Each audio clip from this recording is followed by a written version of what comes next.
నమస్తే తెలుగు రాజ్యంకి స్వాగతం. నేను మీ సంధ్య.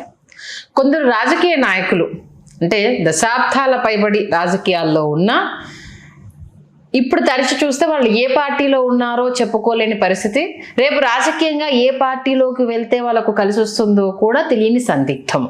అలా లెక్కట్టుకుంటూ పోతే చాలా మంది ఉన్నారు. దీంట్లో ఐఏఎస్లు ఐపీఎస్లు రాజకీయాల్లో సక్సెస్ అయిన వాళ్ళు ముఖ్యంగా మన రెండు తెలుగు రాష్ట్రాల్లో వీళ్ళ మీద లెక్క పెట్టవచ్చు. దాంట్లో ఆల్రెడీ ఐపీఎస్ లక్ష్మీనారాయణ గారు ఇంకా పలాయనం చిత్తగించేసి తన డ్యూటీలోకి తాను జాయిన్ అయ్యారు. ఇక దీంట్లో మరొక వ్యక్తి గురించి చెప్పుకోవాలంటే ఆయన తోట చంద్రశేఖర్ గారు. 2009లో ప్రజారాజ్యంలో ఆయన రాజకీయ అడుగులు పడ్డాయి. ఆ తర్వాత ఎలా మార్పులు చెందాయి ఏంటి మనందరం చూసాము. బట్ స్టిల్ ఇప్పటికీ కూడా ఆయన ఏ పార్టీలో ఉన్నారు, ఏ పార్టీకి మద్దతు పలకబోతున్నారు అనేది కూడా ఎవరికి తెలియని ఒక క్వశ్చన్ మార్క్. ఎందుకు తోట చంద్రశేఖర్ గారి రాజకీయ అడుగులు ఇంత అస్తవ్యస్తంగా అనాలా, తడబడి ఎక్కడున్నారో తెలియదు అనాలా అంటే చాలా రకాలుగా మనం విశ్లేషించుకోవచ్చు. ప్రస్తుతానికి జనసేనలోకి వెళ్ళబోతున్నారు అని తెలుస్తోంది. నిజమా ఇది తెలుసుకునే ప్రయత్నం చేద్దాం. చరిత్రకారులు, రాజకీయ విశ్లేషకులు చిలకడ శ్రీకాంత్ గారు మనతో ఉన్నారు. ఆయన మాట్లాడారు.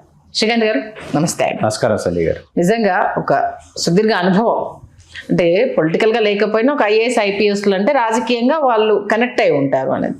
అందులో దాంట్లో దిట్టలు అనిపించుకున్న వాళ్ళు తిరిగి రాజకీయాల్లోకి వచ్చేసరికి ఆ రేంజ్ సౌండ్ అనేది చేయలేకపోతున్నారు. తోట చంద్రశేఖర్ గారు 2009 నుంచి రాజకీయాల్లో ఉన్నారు. ప్రజారాజ్యం, జనసేన, వైఎస్ఆర్సీపీ, ఆ తర్వాత బీఆర్ఎస్ ఏపీకి సంబంధించి సీన్ కట్ చేస్తే ఇప్పుడు ఎక్కడ అని అంటే దానికి ఆన్సర్ ఆయనకన్నా క్లారిటీ ఉందా లేదా అన్నది ఆయన నుంచి అంటే ఆయన అభిమానులను, ఆయన అభిమానించే వాళ్ళు కావచ్చు, ఆయన చుట్టూ ఉన్న కోటరీ కావచ్చు రైజ్ చేసే క్వశ్చన్. ముందుగా ఆయన గురించి చెప్పాలంటే అసలు ఏం చెప్తారు ప్రజెంట్? వాస్తవానికి ఏంటంటే కాసేపు తోట చంద్రశేఖర్ గారి ప్రస్తావాన్ని పక్కన పెట్టి బ్యూరోక్రాట్స్ ఎవరైతే ఉంటారో సివిల్ సర్వెంట్స్, వీళ్ళు ఈ బ్యూరోక్రసీలో వీళ్ళు పవర్ని చాలా దగ్గరగా చూసి పవర్లో ఉన్నటువంటి పొలిటికల్ లీడర్స్ని, పొలిటీషియన్స్ని చూసి వెనకుండి నడిపించేదంతా మేమైనప్పటికీ తెర ముందు మాత్రం వీళ్ళ ప్రతిభ, వీళ్ళ యొక్క ప్రదర్శన, వీళ్ళ యొక్క విజయమని రాజకీయ నాయకులు చెప్పుకుంటారు అని అనేటటువంటి ఒక ఆలోచన ఈ ఐఏఎస్లకి, ఐపీఎస్లు, ఐఆర్ఎస్లు, ఐఎఫ్ఎస్లు వీళ్ళందరికీ ఉంటుంది. సహజమైన విషయం. అందుకే మీకు ఎవరైనా రిటైర్మెంట్ అయిపోయిన వెంటనే చాలామంది ఐఏఎస్లు, ఐపీఎస్లు, ఐఆర్ఎస్లు వీళ్ళు ఏంటంటే హఠాత్తుగా క్రియాశీలక రాజకీయాల్లోకి వస్తారు. చాలా ఆసక్తిగా వస్తారనమాట. వచ్చి వన్ టైం వండర్, ఒకసారి మాత్రమే ఎమ్మెల్యే అయిన వాళ్ళు, ఒకసారి మాత్రమే ఎంపీ అయిన వాళ్ళు, ఒకసారి మాత్రమే కేంద్ర మంత్రులు అయిన వాళ్ళు మనకు అన్ని రాష్ట్రాల నుంచి, అన్ని సామాజిక వర్గాల నుంచి కనిపిస్తారు. ఒకసారి అనమాట వన్ టైం వండర్స్. వాళ్ళకి 5 సంవత్సరాల విషయం అర్థమైపోతుంది. లీడర్ అంటే ఎప్పుడు అందుబాటులో ఉండాలి, ఎప్పుడు ప్రజల మధ్యలోనే ఉండాలి.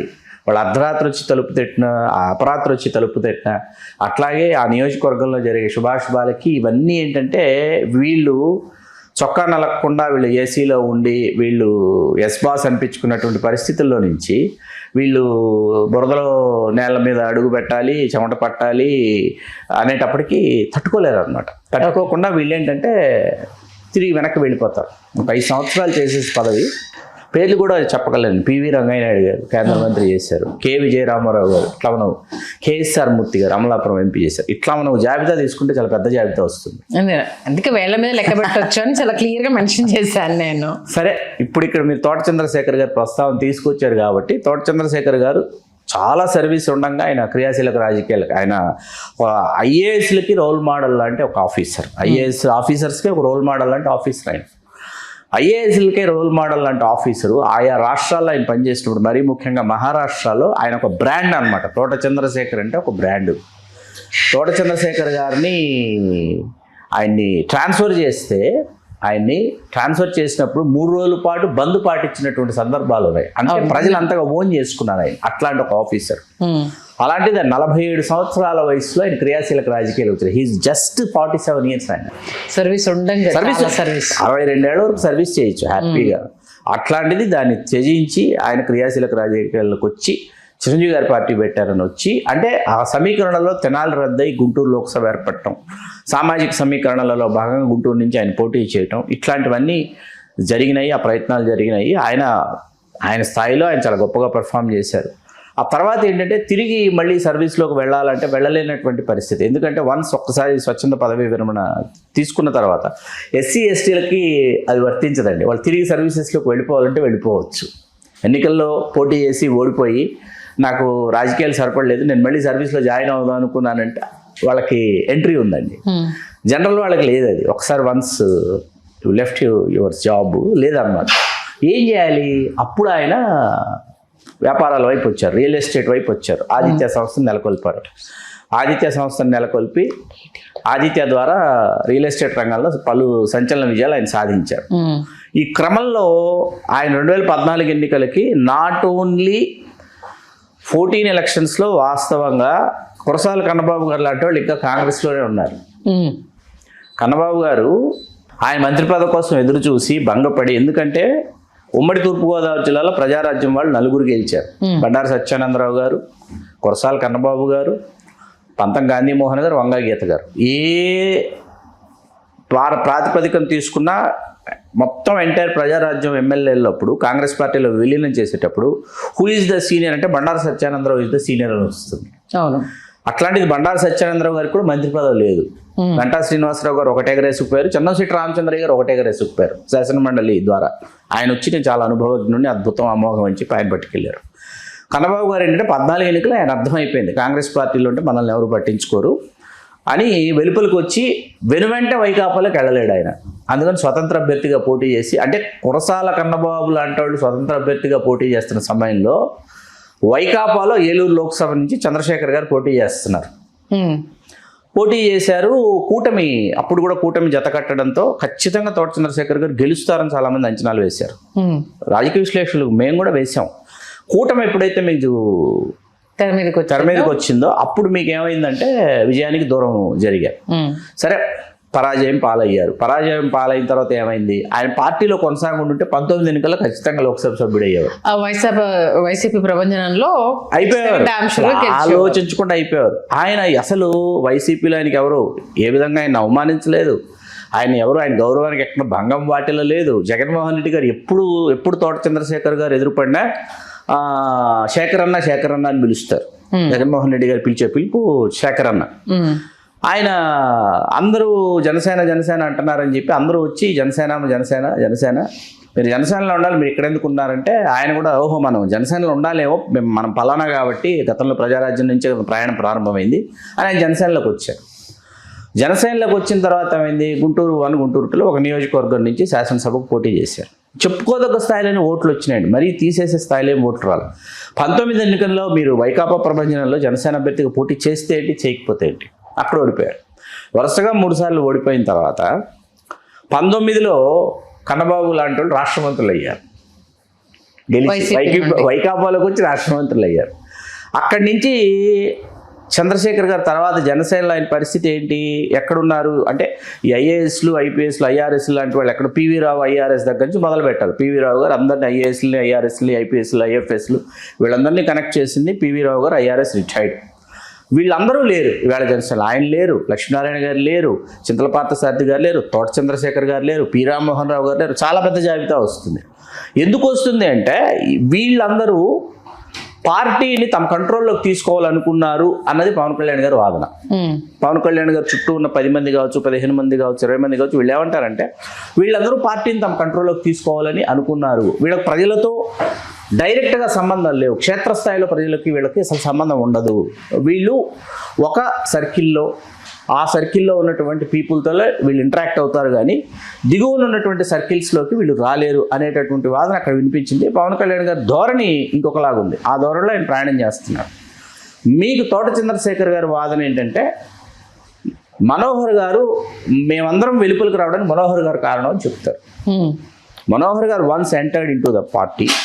మనోహర్ గారు అక్కడి నుంచి ఏంటంటే ఆయన తన కంట్రోల్లో ఒక పార్టీని తీసుకోవాలని అనుకుని మేమందరం ఎంతో కొంత ఎక్కడో ఒక దగ్గర ఏదో ఒక నాయకుడి గురించి, రాష్ట్ర ముఖ్యమంత్రులుగా చేసినటువంటి వాళ్ళ గురించి వీళ్ళందరికీ తెలుసు.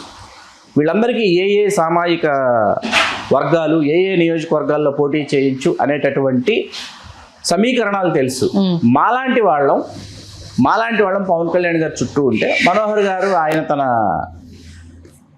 ఆధిపత్యాన్ని ఆయన కొనసాగించాలన్నా, ఆధిపత్యాన్ని పెంపొందించుకోవాలన్నా మేమందరం అక్కడ ఉంటాం, మనోహర్ గారికి ఇష్టం లేదు కాబట్టి ఆయన స్టెప్ 2, స్టెప్ 3, స్టెప్ 4, స్టెప్ 5 అంటూ మమ్మల్ని అందరినీ వెలుపలికి పంపించారు అనేది వీళ్ళలో మీరు ఎవరిని అడిగినా చెప్తారు. జనసేనలో జాయిన్ అయిన ప్రతి ఒక్కరిని ఆ టైంలో, ఆ సమయంలో వీళ్ళందరూ వెలుపలికి వచ్చేసారు. వచ్చేసిన తర్వాత కొంతకాలం స్తబ్దుగా ఉన్నారు. వ్యాపారాల మీద ఆయన చంద్రశేఖర్ గారు తన సమయాన్నంతా వ్యాపారాల కోసమే వెచ్చించారు. 19 ఎన్నికలకు ముందు ఒక ముఖ్యమైనటువంటి సమావేశాల్లో అసలు జనసేనకి మీడియానే లేదు అంటే వెంటనే 99 ఛానల్ని ఆయన కొనుగోలు చేసి, ఇదిగోండి జనసేనకి వాటి నుంచి 99 channel, main stream news channel ఉంది అని చెప్పింది తోట చంద్రశేఖర్ గారు. అవును, దాని ఛానల్ని మీడియాని ఇచ్చింది తోట చంద్రశేఖర్ గారు.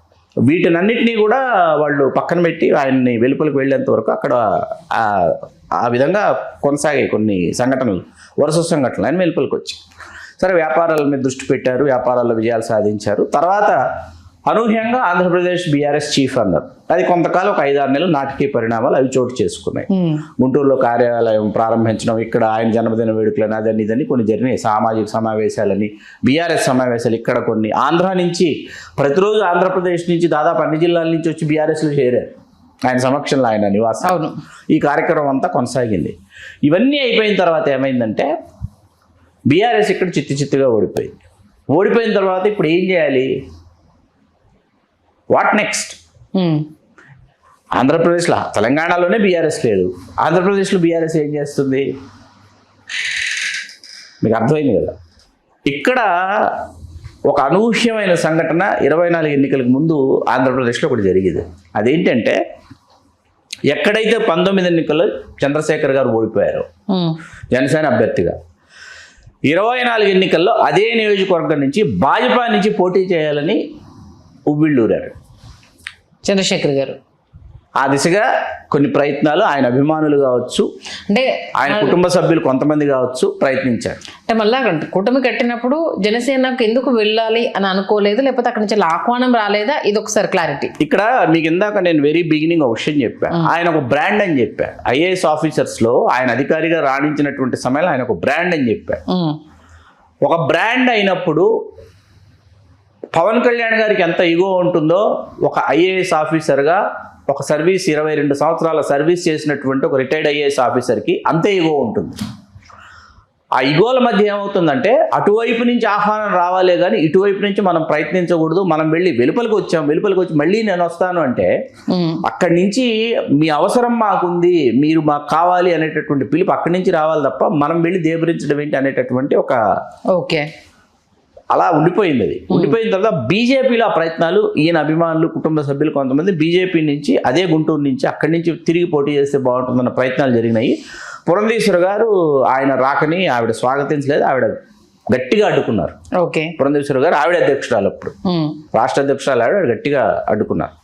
అడ్డుకున్న తర్వాత ఆయన నిశ్శబ్దంగా ఉండిపోయారు. సరే, ఆంధ్రప్రదేశ్ ఎన్నికల ఫలితాలు వెలువడిపోయినాయి. ఈ మధ్య కాలంలో వరుస సంఘటనలు, కేటీఆర్ గారిని ఆయన ఛానల్ ఆహ్వానించలేదు, డిజిటల్ ప్రారంభోత్సవాలని, తర్వాత ఉగాది పురస్కారాలని చిరంజీవి గారిని ఆహ్వానించి కొంతమంది పురస్కారాలు ప్రకటించడం, ఇట్లాంటి వరుస సంఘటనలు జరిగిన తర్వాత అనూహ్యంగా ఈవేళ పవన్ కళ్యాణ్ గారితో ఆయన కనిపించారు.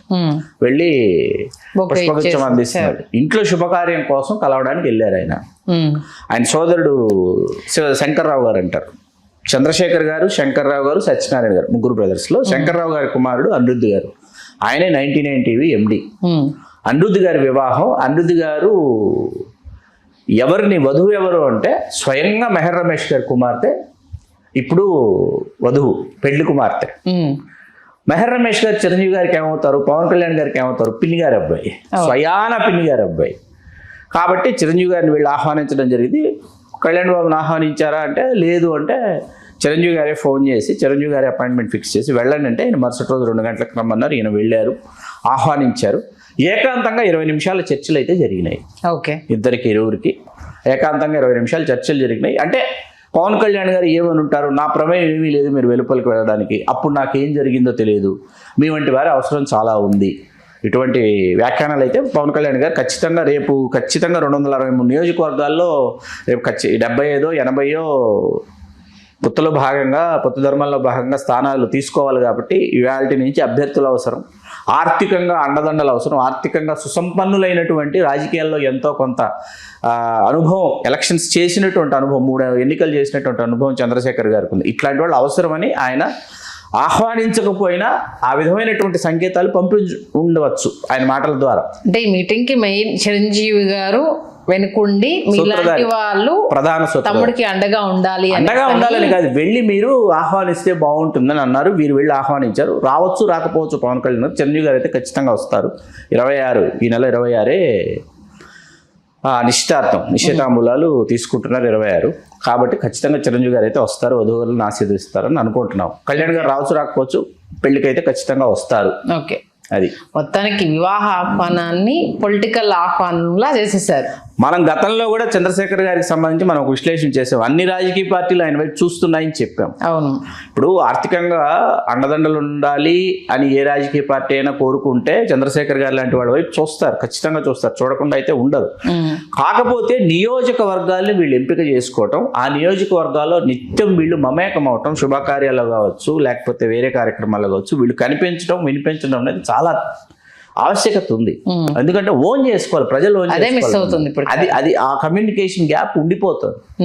ఆ గ్యాప్ ఇమ్మీడియట్ గా 11th hour లో ఫిల్ చేయాలంటే సాధ్యపడదు.